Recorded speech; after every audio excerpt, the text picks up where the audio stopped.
ভালোবাসা নামক ভালোবাসার যে এই জিনিসটার ভিতরে এত মধু কেন?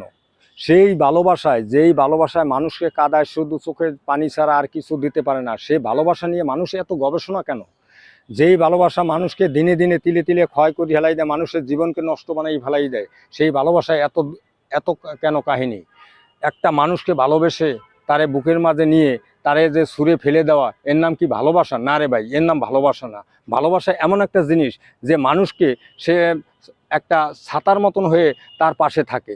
যেমন একটা ছাতা রোদ্রে থাকে এবং বৃষ্টির সময়ও থাকে। তাই একটা ভালোবাসার মানুষ এরকম থাকা উচিত যে মানুষটার সর্বসময় তার কাছে থাকে।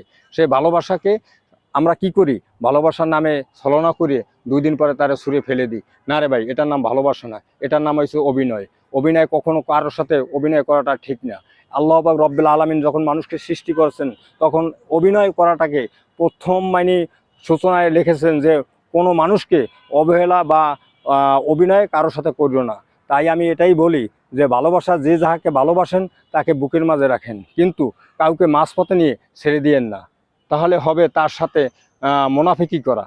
এই মুনাফিক নামক জিনিসটাকে আপনারা সর্বসময় দূরে রাখেন। তাই আমি প্রতিটা ভাই বোনকে বলি, সর্বসময় আমি বলি যে ভালোবাসার নামে কেউ কখনো কাউকে ছেঁকা দিয়েন না।